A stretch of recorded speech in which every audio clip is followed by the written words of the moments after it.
Bonjour et bienvenue sur la Minute Mad. Vous êtes encore dans une vidéo libraire à domicile, et je dis encore parce que moi ça fait quelques bonnes minutes, ça fait peut-être une demi-heure que je tourne déjà, parce que j'ai plein de livres à vous présenter, parce que là vous voyez pas tout mais j'en ai encore plein. Voilà. Et aujourd'hui je vais vous parler d'un petit livre que j'ai lu récemment, un petit livre, c'est 2 nouvelles en fait qu'il y a là-dedans, de Maurice Leblanc, chez Livre de Poche, aux éditions Libre, enfin dans la collection Libretti. Et je suis désolée, je me répète, mais je bouge beaucoup sur ma chaise parce que j'ai super mal au dos, donc je ne peux pas rester immobile, si vous voulez. Normalement, il faudrait même que je marche tout le temps. Voilà.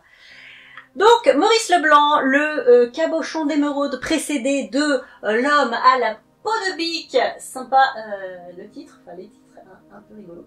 Voilà, ce sont donc 2 nouvelles où on retrouve Arsène Lupin, le fameux Arsène Lupin, le gentleman cambrioleur, le gentilhomme cambrioleur, comme dirait Ilorigine. Donc 2 petites nouvelles. Donc la première nouvelle, c'est L'homme à la peau de bique, qui est une sorte de clin d'œil, voire de parodie, mais pas forcément de parodie. Un clin d'œil, parce qu'il en est question à la fin, à la nouvelle d'Edgar Allan Poe, Double assassinat dans la rue Morgue, parce que c'est un petit peu le même principe. Ce qui se passe, c'est qu'on est dans un village qui est traversé par une voiture folle, mais qui défonce le village, quoi, qui va tout droit comme ça. On voit une femme un peu ensanglantée à la fenêtre, et la voiture, forcément, il y a un énorme virage, et elle se retrouve dans un ravin, parce que forcément, à la vitesse où elle allait, la voiture n'a pas pu prendre le virage, elle se retrouve dans le fond d'un ravin. On retrouve la femme qui était ensanglantée à la fenêtre, enfin la fenêtre au-dessus du capot, écrasée par une pierre, qui n'avait rien à faire là, mais écrasée par une pierre, et puis c'est tout. Et quelques jours plus tard, on retrouve des effets personnels du conducteur, donc une sorte de valise, je crois, en peau de bique, enfin des lunettes, des choses comme ça, et personne ne comprend rien. Et donc on enquête, la police enquête, et elle retrouve un cadavre à quelques kilomètres de là. Un cadavre qui n'a plus ses papiers, je crois. Enfin bref.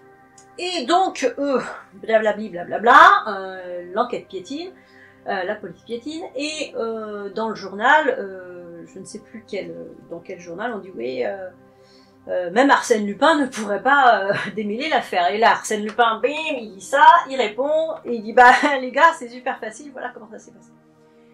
Et effectivement, ça s'est passé comme ça. Et donc, si vous avez lu Double assassinat dans la rue Morgue, vous allez comprendre tout de suite de quoi il retourne. Si vous n'avez pas lu, eh ben lisez Double assassinat dans la rue Morgue, je ne peux que vous le conseiller. Voilà. Et donc, la deuxième nouvelle, Le cabochon d'émeraude, qui est une nouvelle. Alors, la première nouvelle, c'était une nouvelle plutôt analytique, celle-ci est plutôt psychanalytique, parce qu'elle fait appel à des actes manqués, des choses comme ça. Et c'est une femme qui est prête à être demandée en mariage par un monsieur dont le père était un peu un escroc. Donc il se retrouve dans une salle comme ça, elle va jouer du piano, elle enlève ses bagues, elle joue du piano, le monsieur est là, et au moment de remettre ses bagues, il y en a une, la plus chère, qui a disparu. Qu'est-ce qui s'est passé?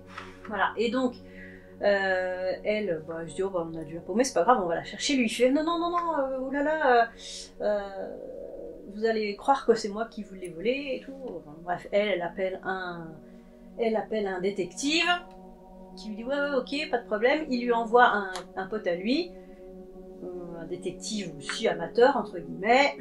Il s'avère que tout le monde sait à peu près que c'est Arsène Lupin, voilà. Et puis le mec, il lui dit, bah votre bijou, blablabla, il est là. Et puis il est là. Voilà, mais c'est un raisonnement très psychanalytique. Donc 2 petites nouvelles, voilà, pour vous mettre un petit peu dans l'ambiance. Et en fait, ça m'a donné envie. J'en avais, je suis pas sûre d'avoir lu des histoires d'Arsène Lupin. Donc je vais peut-être m'y mettre. Ilorigine, qu'est-ce que t'en penses?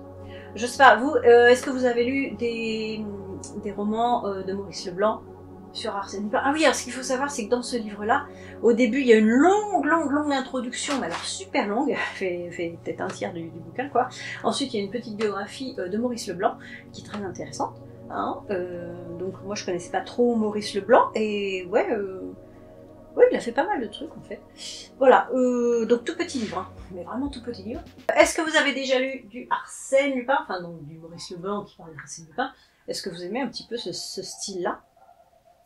Poussez, partagez, commentez, abonnez-vous si c'est pas déjà fait. Et puis bah sur ce, bonne lecture.